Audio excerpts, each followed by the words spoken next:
कहा ध्रुव, जिस गद्दी पर बैठने की इच्छा जता रहे हो, जो मन में तुम्हारे अरमान है, कभी पूरा नहीं होगा। अगर तुम्हारी किस्मत में अयोध्या की गद्दी होती ध्रुव, तो तुमने सुनीता की गोद से नहीं, मेरी गोद से जन्म लिया होता। ध्रुव, भगवान की भक्ति की होती तो मेरे जैसी रानी के गर्भ से जन्म लेती। तूने भगवान का भजन नहीं किया ध्रुव, इसलिए तूने गरीब की कोख से जन्म लिया। ध्रुव ने कहा मौसी बस जान बख्श दो, अब हम ध्रुव हैं तो ध्रुव बन करके दिखाएंगे। और मैया इस गद्दी पर उसी दिन बैठने आऊंगा जिस दिन अपनी किस्मत को इस गद्दी के योग्य बना करके लाऊंगा। बस मैया जान बख्श दो। रोते बिलखते ध्रुव अपनी मैया सुनीत के पास में, ध्रुव को रोते हुए देखा। मैया सुनीत कहने लगी पुत्र आज क्या हुआ? कहा मैया आज मौसी ने हमें फिर मारा है। लेकिन मैया आज दुख इस बात का नहीं कि मौसी ने हमें मारा है, आज दुख इस बात का नहीं, आज तो दुख इस बात का है कि मौसी मारती रही, पिताश्री खड़े देखते रहे। एक बार भी इतना न कहा के सुची ये उत्तम मेरा बेटा है तो ध्रुव भी तो मेरा खून है। एक बार मैया अगर पिताश्री इतना कह देते तो आज हमें दुख नहीं होता।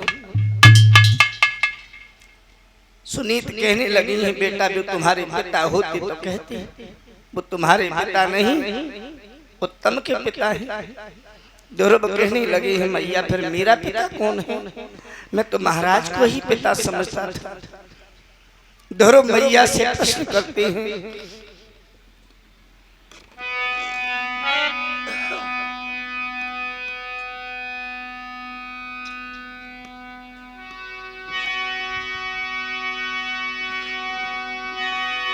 अरे मैया पूछी तो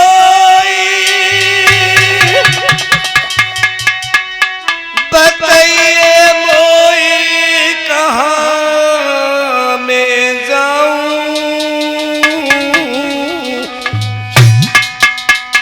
काठौर बबुल मेरे बस रहे कहाँ मैं मैया पाऊं।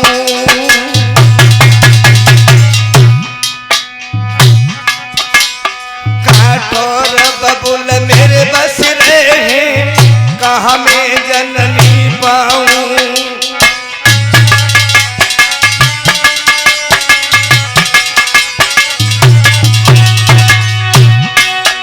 अरे सुन रे कहना कोई नहीं क्या न कहा बतलाऊं, कहा बतलाऊं। हर ठोर बबुल मौजूद है बेदलला समझाऊं, हर ठोर पिता तेरे बस रहे बेदलला समझाऊं।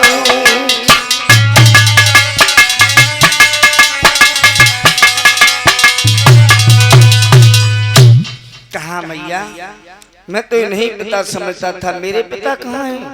कहा पुत्र तेरे पिता तो अंतर्यामी है, घट वासी है, कण में व्याप्त है। कहा नाम क्या है? कहा पुत्र उनके हजारों नाम हैं, ओम है, राम है, नारायण है, कृष्ण है, जो कहो उनका नाम है पुत्र। कहा मैया फिर पिताश्री मिलेंगे कहाँ? कहा पुत्र जब बड़े हो जाओ वन में जाना, पिता का ध्यान करना, वो तुम्हें वन में मिलेंगे। कहा मैया मैं बड़ा हो गया हूँ, आज ही बन जाऊंगा। मैया सुनीत कहने लगी बेटा बन